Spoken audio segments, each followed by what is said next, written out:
പ്രാണനായി. രചന നിലാവിൻ്റെ കൂട്ടുകാരി. അവതരണം സാലിം കരുളായി. ദിവസങ്ങൾ വീണ്ടും മനോഹരമായി തന്നെ കടന്നുപോയി. ഇടയ്ക്കിടയ്ക്ക് ചെറിയ പൊട്ടലും ചീറ്റിലേക്ക് ഉണ്ടെങ്കിലും ധ്യാനും രാധവും സ്നേഹിച്ച് പരസ്പരം പ്രണയം കൊണ്ട് മൂടി ജീവിച്ചു. ഇന്നാണ് ട്രിപ്പ് പോകുന്ന ദിവസം. ധ്യാനിന്റെ കാറിലാണ് പോകുന്നത്. മിത്രയ്ക്ക് കുഞ്ഞൂട്ടിനും വയസ്സൊക്കെ ഇല്ലാത്തതിന്റെ ചെറിയൊരു സങ്കടം വെച്ചാൽ അവരും ഹാപ്പിയാണ്. പോയിട്ട് വരാപ്പച്ച. ധ്യാനിന്റെ കാർ കുരിശുമുറ്റത്ത് വന്നു നിന്നതും ഡേവിഡ് അവിടെ 4 പേരുടെയും ബാഗുകളെടുത്ത് അപ്പച്ചനോട് യാത്ര പറഞ്ഞിറങ്ങിയതും ബാക്കിയുള്ളവരും അപ്പച്ചനോട് യാത്ര പറഞ്ഞ് കാറിനരികിലേക്ക് നടന്നു. സൂക്ഷിച്ച് പോണേടാ കൊച്ചനെ. എല്ലാവരും കാറിൽ കയറിയതും ഐസക്ക് ഡ്രൈവിംഗ് സീറ്റിലിരിക്കുന്ന ധ്യാനം നോക്കിക്കൊണ്ട് പറഞ്ഞു. ശരി അപ്പച്ച, എന്നാ ഞങ്ങൾ ഇറങ്ങാം. ഐസക്ക് പറഞ്ഞത് കേട്ട് ധ്യാൻ ചിരിയോടെ പറഞ്ഞ് കാർ സ്റ്റാർട്ട് ചെയ്തതും എല്ലാവരും ഐസക്കിനെ നോക്കി കൈവീശി കാണിച്ചു. ധ്യാനിന്റെ കൂടെ കാറിന്റെ ഫ്രണ്ട് സീറ്റിലാണ് ഡേവിഡ് ഇരിക്കുന്നത്. അതിന്റെ പിറകിലുള്ള സീറ്റിൽ രാധവും മിത്രയും, അതിന്റെ ഏറ്റവും പിറകിലായിട്ടാണ് കുഞ്ഞുട്ടും ഡാനിയിരിക്കുന്നത്. എന്താടി നിന്റെ മുഖം ആടിയിരിക്കുന്നത്? തൻ്റെ അടുത്തായി സൈലന്റ് ആയിരിക്കുന്ന രാധവിനെ നോക്കി മിത്ര ചോദിച്ചു. ഓ, തലവേദനയാണടി, അതിന് ചെറിയ ക്ഷീണം, അത്രേ ഉള്ളൂ. രാധ തലയിൽ തടവിക്കൊണ്ട് പറഞ്ഞു. ഇനിയും മാറിയില്ലേ നിന്റെ തലവേദന? മിത്ര അവളെ നോക്കി സംശയത്തിൽ ചോദിച്ചു. ഇല്ലടി, ഇടയ്ക്ക് കുറയും പിന്നെയും കൂടും. മരുന്നിരിപ്പുള്ളത് കുടിച്ചു, ഇപ്പൊ കുറവുണ്ട്. അതെന്താ ഡോക്ടറെ കാണിക്കാത്തത്? കുറേ ഡോക്ടറെ അടുത്ത് പോകാന്ന് പറഞ്ഞതാ. അവള് വരണ്ടേ, എടുത്തോണ്ട് പോകാൻ ചെറിയ കുട്ടിയൊന്നുമല്ലല്ലോ. മിത്രയുടെ ചോദ്യം കേട്ട് രാധ എന്തെങ്കിലും പറയും മുമ്പേ വണ്ടിയുടെ മിറർ ഗ്ലാസിലൂടെ രാധനെ കൂർപ്പിച്ച് നോക്കിക്കൊണ്ട് ധ്യാൻ പറഞ്ഞതും രാധ ചുണ്ടുകൂട്ടി മിത്രയെ നോക്കി. അതിന് മാത്രം ഒന്നും ഇല്ലടി, അതുകൊണ്ടാ പോകാഞ്ഞത്. ഇതെന്താ ഈ ബാഗ് ഇങ്ങനെ മുറുകെ പിടിച്ചിരിക്കുന്നത്? ഇതിലെന്താ വല്ല നിധിയുണ്ടോ? രാധ മുറുകെ പിടിച്ചിരിക്കുന്ന ബാഗ് കണ്ട് മിത്ര സംശയത്തിൽ ചോദിച്ചു. നിധിയല്ല, അതിലേറെ വലിയ സാധന. ഈ മനുഷ്യന് ഞാൻ. രാധ താൻ്റെ കൗണ്ടർ കേട്ട് പല്ല് കടിച്ചു. നിധിയൊന്നും അല്ല, ഇടയ്ക്ക് വെച്ച് കഴിക്കാനുള്ള ഭക്ഷണമാണ്. ബാഗ് ഒന്നുകൂടെ മുറുകെ പിടിച്ചുകൊണ്ട് രാധ പറഞ്ഞു. രാധ വെച്ച് ഉള്ളതുകൊണ്ട് നമ്മളാരും പട്ടിണിയാകില്ല. രാധ പറഞ്ഞത് കേട്ട് ഡാനി പറഞ്ഞു. അയ്യടാ, ഇത് കണ്ടാലും വെള്ളം ഇറക്കണ്ട, ഞാൻ തരത്തില്ല. രാധ തിരിഞ്ഞ് ഡാനിയെ കൂർപ്പിച്ച് നോക്കിക്കൊണ്ട് പറഞ്ഞു. എന്നാ തരണ്ട, ഞങ്ങളും കൊണ്ടുവന്നിട്ടുണ്ട്, അത് രാധ ചേച്ചിക്കും തരില്ല. രാധ പറഞ്ഞത് കേട്ട് കയറുപാടെ കുഞ്ഞൂട്ടനും പറഞ്ഞു. ചേച്ചി ചുമ്മാ പറഞ്ഞതല്ല ചെറുക്ക. കുഞ്ഞൂട്ടൻ പറഞ്ഞത് കേട്ട് രാധ പറഞ്ഞതും പെട്ടെന്ന് തന്നെ അവളുടെ കളം മാരി ചവിട്ടിയത് കണ്ട് എല്ലാവരും ചിരിച്ചു. ഇരുട്ടി തുടങ്ങിയപ്പോഴേക്കും അവർ മൂന്നാർ എത്തിയിരുന്നു. നേരത്തെ ബുക്ക് ചെയ്ത റിസോർട്ടിലെത്തിയതും ആശ്വാസത്തോടെ എല്ലാവരും പുറത്തേക്ക് ഇറങ്ങി. എന്തെങ്കിലും ഉണ്ട് വിളിക്കണേ. ബുക്ക് ചെയ്ത റൂമിന്റെ മുന്നിലെത്തിയതും ഒരു റൂമിന്റെ കീ ഡാനിയുടെ കയ്യിൽ കൊടുത്തുകൊണ്ട് ഡേവി പറഞ്ഞു. അവിടെ റൂമിന്റെ ഓപ്പോസിറ്റ് ആയിട്ടുള്ള റൂമിൽ ഡോർ തുറന്നുള്ളിലേക്ക് പോയതും ഡാനിയും കുഞ്ഞോട്ടും റൂമിലേക്ക് പോയെന്ന് ഉറപ്പുവരുത്തി മിത്രയും ഡേവിയുടെ പിന്നാലെയായി അവരുടെ റൂമിലേക്ക് പോയി.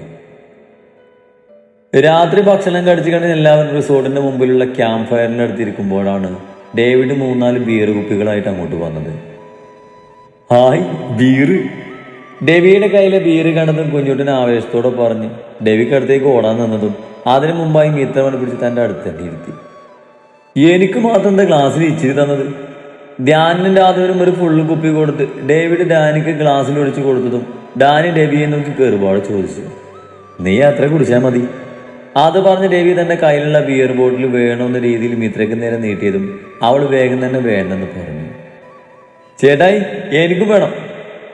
മിത്ര വേണ്ടെന്ന് പറഞ്ഞ ഉടനെ തന്നെ അവളുടെ കൂടെ ഇരുന്ന് കുഞ്ഞൂട്ടൻ ഡെവിയോടായി പറഞ്ഞു. വേണ്ട, അവന് കൊടുക്കണ്ട. കുഞ്ഞൂട്ടൻ പറഞ്ഞത് കേട്ട് ഡെവി ഗ്ലാസ്സിലേക്ക് ഒഴിക്കാൻ തുടങ്ങിയതും മിത്ര തടഞ്ഞുകൊണ്ട് പറഞ്ഞു. അതെന്താ ഞാൻ കുടിച്ചാല്? മിത്ര പറഞ്ഞത് കേട്ട് അവളെ കൂർപ്പിച്ച് നോക്കിക്കൊണ്ട് കുഞ്ഞൂട്ടൻ ചോദിച്ചു. നീ കുടിക്കണ്ട, നീ കുട്ടിയാണ്, അതിനുള്ള പ്രായമൊന്നും നിനക്കായിട്ടില്ല. ടേസ്റ്റ് അറിയാൻ ഇച്ചിരി കുടിച്ചോട്ടെ. വേണ്ട, നീ അതിന്റെ ടേസ്റ്റ് പോലും അറിയണ്ട. കുഞ്ഞൂട്ടൻ പറഞ്ഞത് കേട്ട് മിത്ര തീർത്ത് പറഞ്ഞു. ഞാനേ ഒരു സത്യക്രിസ്ത്യാനിയാണ്, അത് ചേട്ടത്തി മറക്കരുതേ. മിത്ര പറഞ്ഞത് ഇഷ്ടപ്പെടാതെ കുഞ്ഞൂട്ടൻ പറഞ്ഞു. എന്ന് കരുതി ഇങ്ങനെയുള്ളവർക്കൊന്നും നീ കുടിച്ചാ നിന്റെ കാല് ഞാൻ തലയെടുക്കും, പറഞ്ഞേക്കാം. മിത്ര ഗൗരവം വരുത്തിക്കൊണ്ട് പറഞ്ഞു. കുഞ്ഞൂട്ടൻ പിന്നെ ഒന്നും പറയാതെ മിത്രക്ക് അരികിലിരുന്നു. എന്റെ രാധ വെച്ചി ഒന്ന് പാതിയെ കുടിച്ചൂടെ? രാധ ഒറ്റയടിക്ക് വലിച്ചു കുടിക്കുന്നത് കണ്ട് തനിക്ക് കിട്ടാത്ത പരിഭവത്തിൽ കുഞ്ഞൂട്ടൻ പറഞ്ഞതും രാധവനെ നോക്കി കണ്ണിറുക്കി കാണിച്ച് ഒരു പിടി മിക്സറെടുത്ത് വായിലേക്ക് ഇട്ടു. എല്ലാവരും ഓരോരോ വിശേഷങ്ങളും തമാശകളും പറഞ്ഞിരുന്നുവെങ്കിലും കുഞ്ഞൂട്ടൻ മാത്രം അതിലൊന്നും കൂടാതെ മുഖവും വീർപ്പിച്ചിരുന്നു. ഭക്ഷണം കഴിച്ചു കഴിഞ്ഞതും എല്ലാവരും കിടക്കാനായി അവരുടെ റൂമിലേക്ക് പോയി. ധ്യാൻ ഫ്രഷായി തലയും തുവർത്തി വരുമ്പോൾ കാണുന്നത് ആ തണുപ്പിലും മേസി നല്ല തണുപ്പിലിട്ട് ഒരു ഷോള് കൊണ്ട് മൂടി പൊതിച്ച് വിൻഡോ വഴി പുറത്തേക്ക് നോക്കി നിൽക്കുന്ന രാധവിനെയാണ്.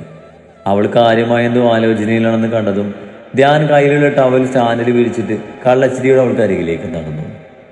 നല്ല തണുപ്പല്ലേ? ധ്യാൻ രാധവിന്റെ പിന്നിലൂടെ വന്ന് അവളുടെ വയലിലൂടെ കൈയിട്ട് ചുറ്റിപ്പിടിച്ച് തന്നെ നെഞ്ചോട് ചേർത്തുകൊണ്ട് പറഞ്ഞു, ഈ തണുപ്പില്ലേ നല്ല ചൂട് ചായയും ഉഴുന്നുവടയും കിട്ടണം. ധ്യാനിന്റെ നെഞ്ചോട് ചേർന്ന് നിന്നുകൊണ്ട് രാധു പറഞ്ഞതും അവൾ പറഞ്ഞത് കേട്ട് കാറ്റടിച്ചിട്ട് ബലൂണ് കണക്കി ധ്യാൻ അവളെ നോക്കി.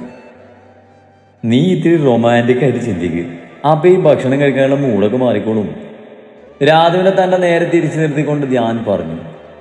മാഷ് വിട്ടേ, ഞാൻ പോയി ഫ്രഷ് ആകട്ടെ. ധ്യാന്റെ നോട്ടത്തിലും ഭാവത്തിലും പറച്ചിലും അപാകത തോന്നിയ രാധു ധ്യാന്റെ കൈക്കുള്ളിൽ നിന്ന് കുതറി മാറാൻ ശ്രമിച്ചുകൊണ്ട് പറഞ്ഞു, പിന്നെ ഫ്രഷ് ആകാം.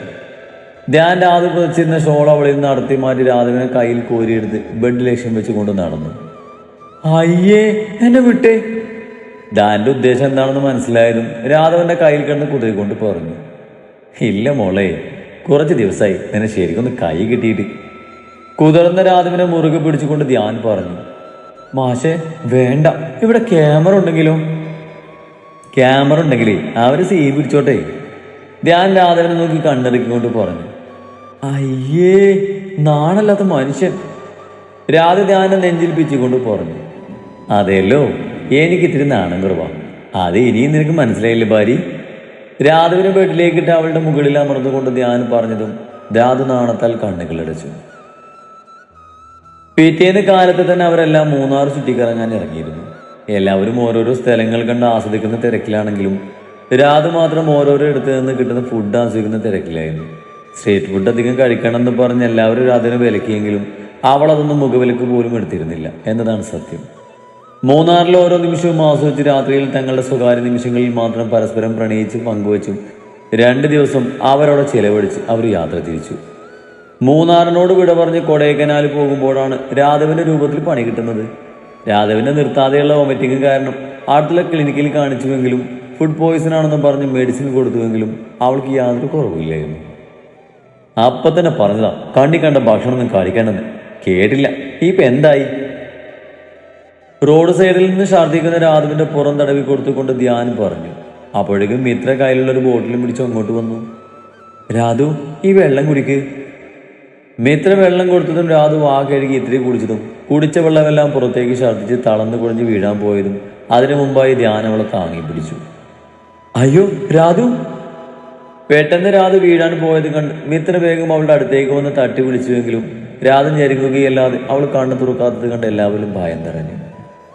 ധ്യാൻ, നീ അവളെടുത്ത് വണ്ടി കയറ്റി, നമുക്ക് വേഗം ഹോസ്പിറ്റലിലേക്ക് പോവാം. ഡേവിഡ് പറഞ്ഞത് കേട്ടതും ധ്യാൻ വേഗം അവളെ മാരിയെടുത്ത് കാറിലേക്ക് കയറി. അടുത്തുള്ള സിറ്റി ഹോസ്പിറ്റലിലേക്കായിരുന്നു രാധുവിനെ കൊണ്ടുപോയത്. ഡോക്ടർ, അനുരാധ അവൾക്കിപ്പോൾ എങ്ങനെയുണ്ട്? പരിശോധന കഴിഞ്ഞ് ഡോക്ടർ വന്നതും ഡോക്ടറുടെ ക്യാബിനിലേക്ക് വന്നതാണ് ധ്യാനും ഡെവിയും. ധ്യാനിന്റെ ടെൻഷനോടെയുള്ള ചോദ്യം കേട്ടതും ഡോക്ടറുടെ ചുണ്ടിൽ പുഞ്ചിരി പിരിഞ്ഞു. ഹേയ്, പേടിക്കാനൊന്നുമില്ല. ഫുഡ് പോയിസന്റെ പ്രോബ്ലം ഒന്നുമല്ല. നിങ്ങൾ ആ കുട്ടിയുടെ ആരാണ്?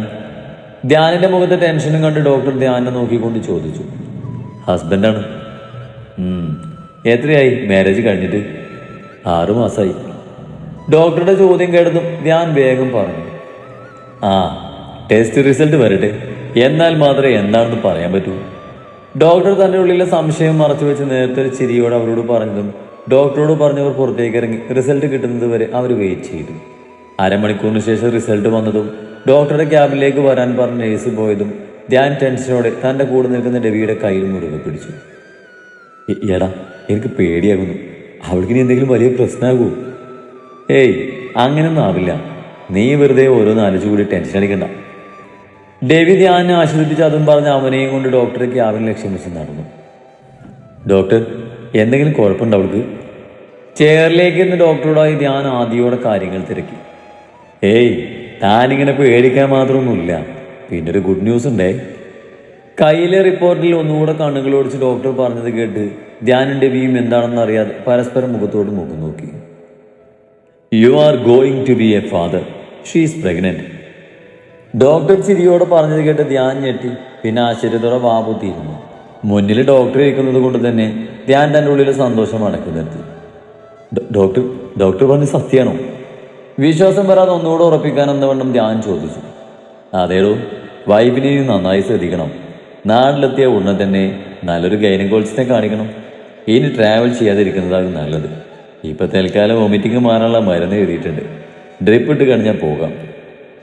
Thanks doctor. ഡോക്ടർ പറഞ്ഞത് കേട്ട് നന്ദിയോട് അതും പറഞ്ഞ് ഇരുവരും വെളിയിലേക്ക് ഇറങ്ങി. എടാ ഡെവി, എനിക്ക് സന്തോഷം കൊണ്ട് തുള്ളിച്ചാടാൻ തോന്നുന്നു. ക്യാബിന് വെളിയിലേക്ക് ഇറങ്ങിയത് ഞാൻ സന്തോഷത്തോടെ ഡെവിയെ കെട്ടിപ്പിടിച്ച് അവന്റെ കവളിൽ അമർത്തി ചുംബിച്ചുകൊണ്ട് പറഞ്ഞതും ഡെവി ചിരിച്ചുകൊണ്ട് അവനെ പതിയെ അടത്തി മാറ്റി. കൺഗ്രാജുലേഷൻ ഡാ. ധ്യാന്റെ തോളിൽ തട്ടി ഡെവി ചിരിയോടെ പറഞ്ഞു. താങ്ക്സ്. വാ, നമുക്ക് അവിടെ അടുത്തേക്ക് പോകാം. എനിക്ക് ഇപ്പൊ തന്നെ അവളെ കാണണം. ധ്യാന്റെ ആദ്യവനെ കാണാനുള്ള ത്വരയില്ല അതും പറഞ്ഞ് ഡെവിയെയും കൂട്ടി അവിടെ അടുത്തേക്ക് നടന്നു.